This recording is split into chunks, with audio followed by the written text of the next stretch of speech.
நேட்டோவோட நாடுகளை பாதுகாக்கணும். அதுவும் கருங்கடலில் இருக்கக்கூடிய நாடுகளை பாதுகாக்கணுமா இல்லையா? ரொமேனியாவுக்கு புதுசா 4 நேவல் கப்பல்களை இணைச்சிடலாம். போர் கப்பல்களை தேவைப்படுமா இல்லையா? ஏன்னா நேட்டோவோட மிகப்பெரும் பேஸ் ரொமேனியால கட்டியிருந்தாங்க. இப்போ நேவல் ஃபிளீட்டை ரெடி பண்ண வேண்டிய காலகட்டாயத்துக்கு தள்ளப்பட்டிருக்கிறாங்க. அதுவும் இதுக்கு முன்னாடிலாம் 2023 கேன்சல் ஆயிடுச்சு. பிரான்ஸோட வந்து டீல்லாம் போட்டிருந்தாங்க. இப்போலாம் பெருமளவு டெலிவரி பண்ண முடியல அவங்களால. அதுக்கான சிக்கல்கள் இருக்குது. ஏன்னா உள்ளே வராங்க அப்படின்னா ரஷ்யாவுக்கும் ஃப்ரான்ஸுக்கும் முட்டிக்கும் மோதிக்கும். ஸோ அதுபோல் பல விஷயங்கள் காரணங்கள் இருந்துச்சு. இப்போ அவங்களே வந்து பார்த்தீங்கன்னா மொத்தம் 4 ஷிப்பு போர் கப்பல்கள், சின்ன போர் கப்பல்களை இன்டெக்ட் பண்ணலாமா அப்படிங்கிற யோசனைக்கு வந்துக்கிறாங்க ரொமேனியா. இதுதான் சொல்ல வந்தேன். அடுத்தது ரொமேனியா, பல்கேரியா, துருக்கி இவங்க எல்லாருமே நேவல் ஃபிளீட்டை ஸ்ட்ரென்தன் பண்ண ஆரம்பிச்சாங்கன்னா கருங்கடலில் சிக்கல் ஆரம்பிக்கும். இதுக்கு பின்னாடி யார் இருக்கா? European union உதவுவாங்களா?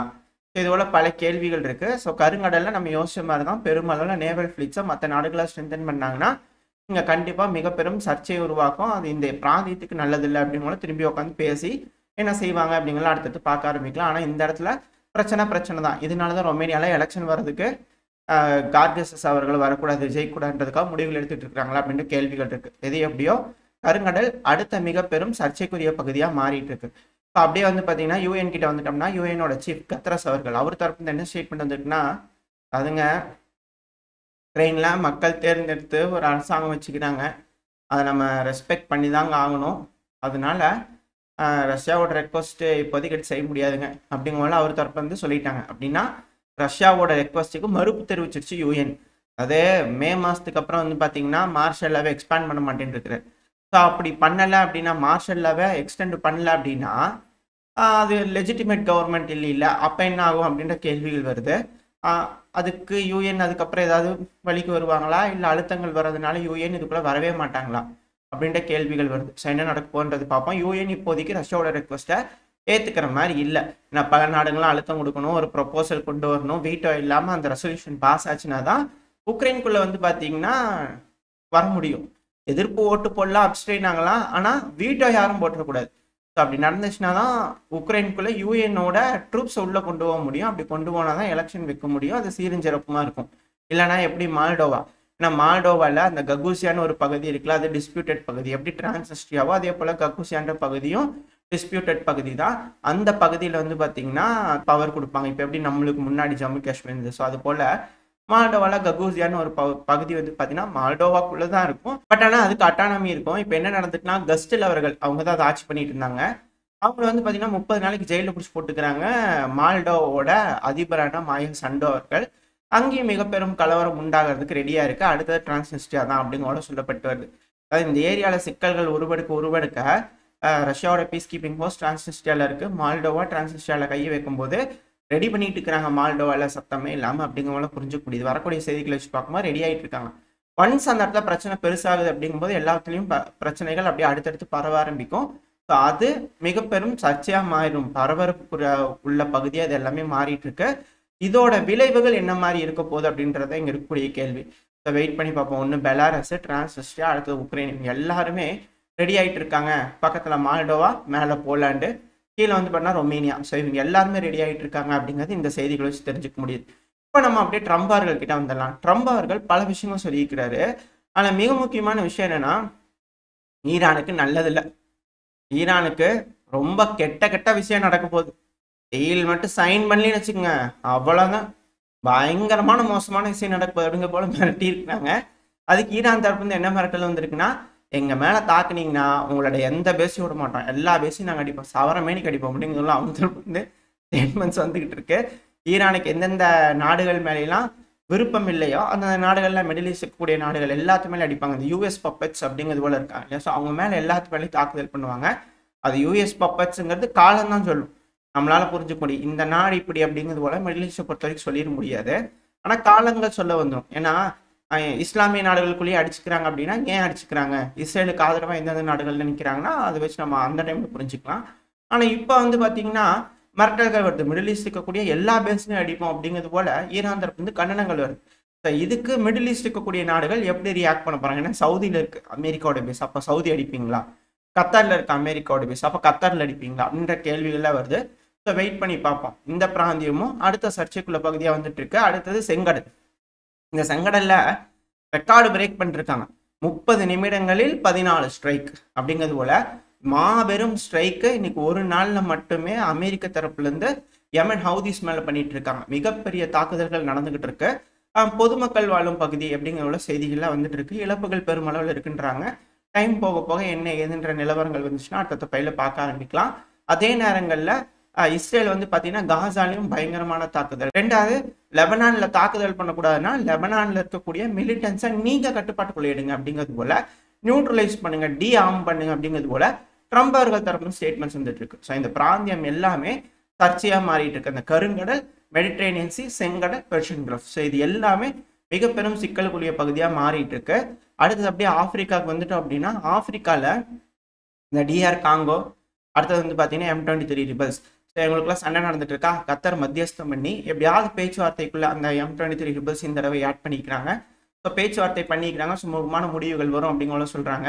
ஆனா அதே நேரத்துல டிஆர் காங்கோல போராட்டம், அந்த சண்டை பிடிச்சிட்டு இருக்காங்களா ராணுவ வீரர்கள், அவங்களுக்கான ஊதியத்தை இரட்டிப்பு மடங்கு அதிகரிக்கலாம், மோட்டிவேஷனா இருக்கும் அவங்களுக்கு அப்படிங்கிறது போல அதிகரிச்சிருக்காங்க, தொகையை அதிகரிச்சிருக்காங்க. இதனால அவங்க சண்டைக்கு ப்ரிப்பேர் ஆயிட்டு இருக்காங்களா, அவங்க எல்லாமே ரெஸ்ட் எடுக்கணும், எல்லாம் ரெடி ஆகும். ரெடி ஆனதுக்கு அப்புறம் மிக பெருமளவில் திரும்பவும் களத்துல இறங்க ஆரம்பிச்சிருவாங்களா அப்படின்ற கேள்விகள் வருது. அடுத்து அப்படியே சொமாலியாவுக்கு வந்துட்டோம்னா, சொமாலியாவோட அதிபர் இருக்கிறார் இல்லையா, அவர் என்ன சொல்லிக்கிறாருன்னா, யூஎஸ்க்கு மட்டும் பிரத்யேகமா எங்களோட ஏர் ஸ்பேஸை யூஸ் பண்ணிக்கிறதுக்கான ஃபுல் ப்ரிவிலேஜ் கொடுக்கறதுக்கு நாங்கள் தயாராக இருக்கோம், அதுக்கேற்ற மாதிரி பண்ணிக்கலாம் அப்படிங்கிறது போல சொமாலியா தரப்பு வந்து விருப்பம் தெரிவிச்சுக்கிறாங்க. ஏர் ஸ்பேஸை எக்ஸ்க்ளூசிவா அமெரிக்காவோட போர் விமானங்களுக்கு அப்படிங்கிறது போல. ஸோ அது போல இருந்துச்சுன்னா தான் அந்த ஏர் ஸ்பேஸை அது எக்ஸ்க்ளூசிவா அமெரிக்கா மட்டும் யூஸ் பண்ற மாதிரி இருந்துச்சுன்னா தான் அந்த இடத்துல பெருமளவில் ஏர் டிஃபென்ஸ் சிஸ்டம் வச்சுக்க முடியும்.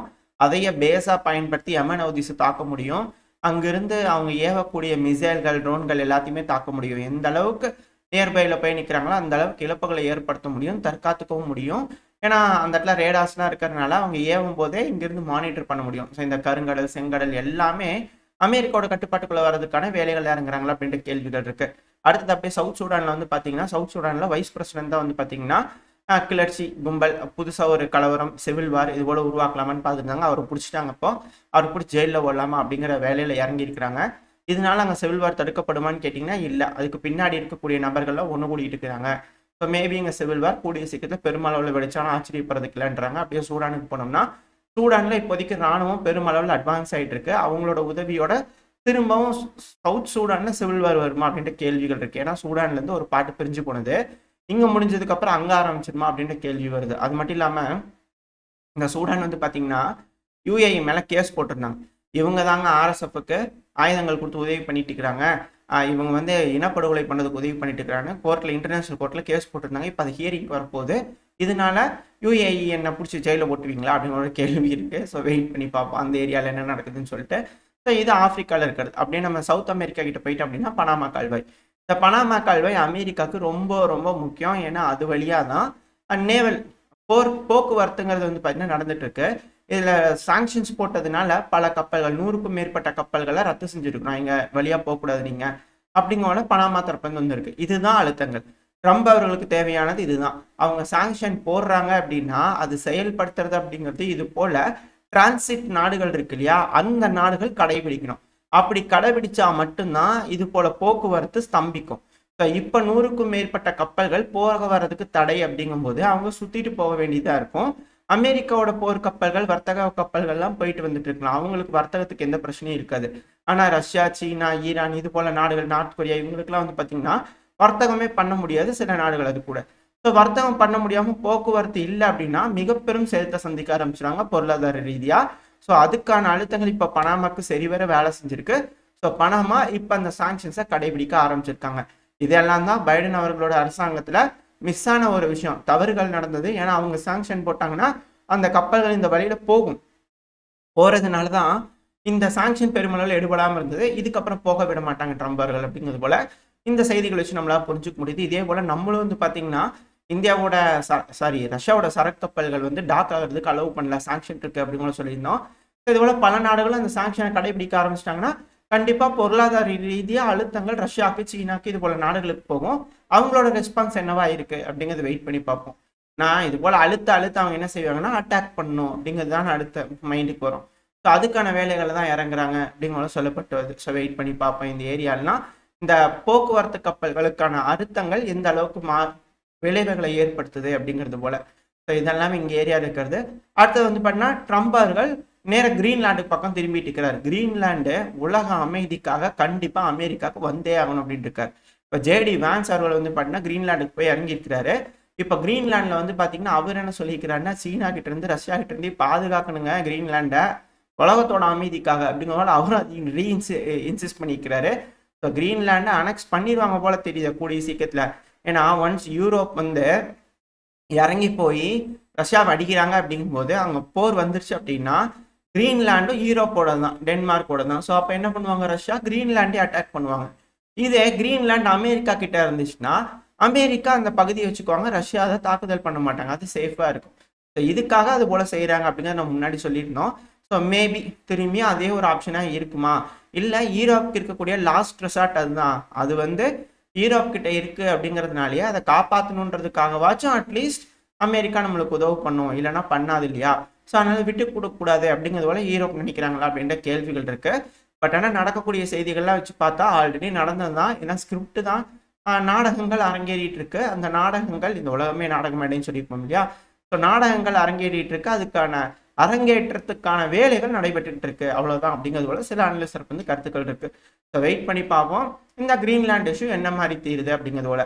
அடுத்து அப்படியே நம்ம ஜெலன்ஸ்கி கிட்ட வந்துடலாம். ஜெலன்ஸ்கி அவர்கள் உக்ரைனோட அதிபர் இருக்கிறார் இல்லையா, நானே ராணுவத்துக்கு ஆர்டர் போட்டிருக்கேன். அதாவது என்சர்க்கிள் ஆகாமல் இருக்கணும் உக்ரைன், கர்ஸ்க் பயில் இருக்கிறாங்க இல்லையா, அவங்களாம் என்சர்க்கிள் ஆகாமல் இருக்கணும், அதனால கொஞ்சம் பார்த்தெல்லாம் அதுக்கான வேலைகள் பாருங்க அப்படிங்கிறது போல உத்தரவிட்டு இருக்கிறதா ஜெலன்ஸ்கி அவர்கள் சொல்றாரு.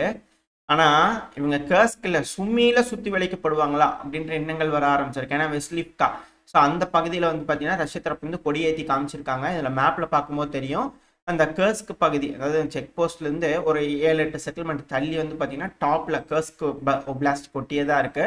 ஸோ இது பார்த்தாலே ஒரு வளைவுக்குள்ளே இருக்கிற மாதிரி தான் இருக்கும். ஸோ இப்போ ரஷ்யா மேலேருந்து கீழே இறங்கிட்டு இருக்கிறாங்க. கூடிய விலையில் வந்து பார்த்தீங்கன்னா அந்த இடத்துல இருக்கக்கூடிய ட்ரை ஜங்ஷன் பார்டர்ஸ் எல்லாத்தையும் அவங்க கட்பாட்டில் எடுத்துட்டாங்க. அங்கே இருக்கக்கூடிய சில செட்டில்மெண்ட்ஸ்லாம் அவங்க கட்பாட்டில் எடுத்துட்டாங்க. மேப்பில் வரைஞ்சி காட்டுறேன். ரெட் கலரில் மார்க் பண்ணது எல்லாமே ரஷ்யா அவங்க கட்பாட்டில் எடுத்துட்டாங்க அப்படின்னா இப்போ இருக்குது அப்படிங்கிறது போல் இருக்கிறத நான் ரெட் கலரில் மார்க் பண்ணுறேன். சொல்கிறது ரஷ்யா தரப்பு வந்து என்ன சொல்கிறாங்க அப்படிங்கிறது ரெட் கலரில் மார்க் ஆகிருக்கும். ஸோ அந்த பகுதியில் அவங்களோட கட்டுப்பாட்டுக்குள்ளே இருக்குது. ஏரோ மார்க்கில் போட்டு காட்டுறது இதுக்கப்புறம் அந்த வழியாக முன்னேறலாம் அப்படிங்கிறதுக்கானது இமேஜ் செயலோட இருக்கும். ஸோ இதை மட்டும் ரஷ்யா செஞ்சுட்டாங்க அப்படின்னா கர்ஸ்க்கு மட்டும் இல்லை, சுமையிலையும் பெருமளவில் ராணுவத்தை டிப்ளாய் பண்ணியிருப்பாங்களா, அது எல்லாத்தையுமே சுற்றி வளைச்சிட முடியும். இதனால பெல்கிராட் ஆஃபென்ஸும் பெருமளவில் பாதிப்படையும் அப்படிங்கிறது போல பல அனலிஸ்டர் வந்து கருத்துக்கள் இருக்குது. ஸோ வெயிட் பண்ணி பார்ப்போம். ரஷ்யா அந்த சைடு முன்னேறிட்டே தான் இருக்காங்க, அதில் எந்த ஒரு மாற்றம் இல்லை. அடுத்தது தாக்குதல் அப்படின்னு வந்து பார்த்துட்டோம்னா தொடர்ந்து தாக்குதல்கள் நடந்துட்டு இருக்கு இல்லையா. போன பதிலையும் பார்த்தோம்னா இப்போ இந்த பதிவில் வந்து பார்த்தீங்கன்னா திருவீராகில் பயங்கரமான தாக்குதல்கள், மிக பெரும் வெடிஸ்தங்கள் கேட்குது அப்படிங்கிறது போல செய்திகள் வந்துட்டு இருக்கு லோக்கல் சோர்ஸ் தரப்பு வந்து. அடுத்தடுத்த செய்திகளில் ஏதாவது மீடியாக்களில் ஏதோ ஒரு அப்டேட்ஸ் இருந்துச்சுன்னா பார்க்க ஆரம்பிச்சிடலாம். ஆனால் இப்போதைக்கு பயங்கரமான தாக்குதல் கிர்வீராக் பகுதியில் நடந்துட்டு இருக்கு அப்படின்னு சொல்லப்பட்டு வருது. அடுத்தது இதே பால்டோவால தாக்குதல் நடந்ததுன்னு சொல்லியிருந்தோம் இல்லையா, எந்த அளவுக்கு சதைச்சிக்கிறாங்க பாருங்க அப்படிங்கிற வீடியோ பதிவுகளை எடுத்து விட்டுட்டு இருக்காங்க. எல்லாமே வேர் ஹவுஸ், ஆயுதங்கள் பதுக்கி வைக்கக்கூடிய பகுதிகள் அப்படிங்கிறது தெரியுது. ஸோ ரஷ்யா கிளியரா இந்த ஆயுதங்கள் இருக்கக்கூடிய வேர் ஹவுஸா இருக்கட்டும், அந்த டிரான்சிட் லாஜிக், அந்த பெல்ட் எல்லாத்தையும் வந்து பார்த்தீங்கன்னா கிளியரா டார்கெட் வச்சு அடிச்சுட்டு இருக்காங்க அப்படிங்கிறது மட்டும் புரிஞ்சுக்க முடியுது. இப்போ இந்த சமயத்தில் ட்ரம்ப் அவர்கள் பேச்சுவார்த்தைக்காக ரெடி பண்ணிட்டு இருக்காங்க. இதுல மும்பரமா ஈடுபட்டிருக்க ஸ்டீவ் விட்டாஃப் அவர்கள். இதுல ஜெலன்ஸ்கி அவர்கள் என்ன சொல்லிக்கிறாருன்னா அவர் வேற உலகத்திலிருந்து வந்த மாதிரி பேசி திரிகிறாருங்க அவர் அப்படிங்கிற விட்டாஃப் அவர்கள் வந்து சாடி தள்ளிக்கிறாரு ஜெலன்ஸ்கி அவர்கள்.